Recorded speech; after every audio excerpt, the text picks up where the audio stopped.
tirakat. Kenapa kita semua butuh tirakat? Tubuh kita terdiri dari jasmani dan rohani, tetapi seringkali kita hanya mempedulikan yang jasmaninya saja.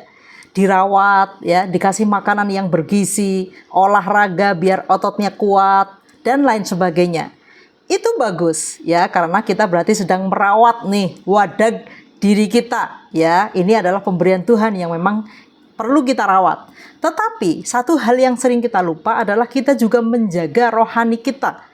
Kalau kita merawat jasmani kita dengan olahraga, dengan memberikan makanan yang bergizi, dengan istirahat yang cukup dan lain sebagainya, kita merawat rohani kita dengan apa? Ya, dengan tirakat.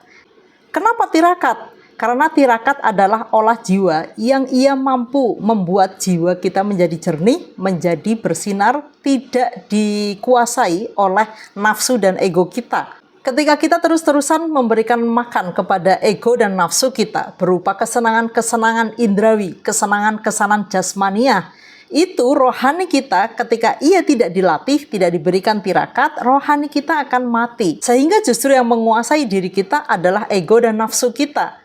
Seolah-olah kita bersenang-senang, tetapi jiwa kita menderita. Bukankah itu yang banyak terjadi di manusia modern saat ini? Ya, karena kita lupa untuk mengolah jiwa atau rohani kita. Karena hanya dengan tirakat kita melatih ego dan nafsu kita untuk dia mengecil. Kita turunkan kesenangan-kesenangan jasmaniah kita. Kita turunkan, kita kecilkan kesenangan-kesenangan indrawi kita. Dan kita tingkatkan rohani kita dengan laku-laku spiritual yang kita sebut sebagai tirakat. Tirakat itu apa saja, Mbak Zaki? Hal yang paling mudah kita mencontoh dari apa yang disampaikan Sunan Ampel saja. Ada 5 hal untuk mengobati hati kita. Yang pertama, ya, kita kurangi makan kita, yaitu puasa. Yang kedua, sholat malam, di mana orang-orang sedang asik-asiknya tidur, kita bangun di dini hari, gitu ya, melawan ego kita, melawan kemalasan kita bersujud kepada Allah Tuhan yang Maha Kuasa. Kemudian yang ketiga, perpanjang zikir. Kadangkala karena kesibukan kita tidak sempat untuk hanya sekedar berpikir. Nah, dengan kita mau bertirakat, kita meluangkan waktu kita untuk lebih banyak mengingat Tuhan kita. Kemudian yang keempat, berkumpul dengan orang-orang yang baik, orang-orang yang soleh. Karena apa? Karena kita itu akan ditulari, ya, oleh orang-orang yang sering berkumpul dengan kita. Ketika kita sering berkumpul dengan orang-orang yang soleh, kita juga akan tertulari vibrasi dari energi kebaikan mereka.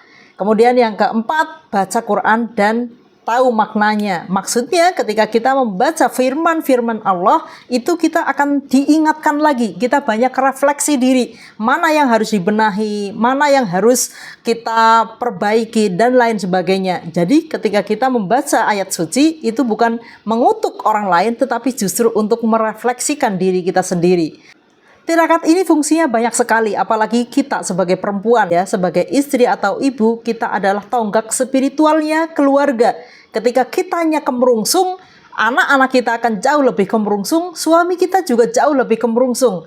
Tetapi kalau kitanya tenang, anak-anak kita akan tenang, suami kita juga akan tenang, rezekinya juga akan mudah untuk datang. Karena ketika keluarga kita tenang, kita akan memancarkan vibrasi yang baik, ya, sehingga rezeki, ya, keberuntungan, peluang-peluang itu akan mudah hadir di keluarga kita.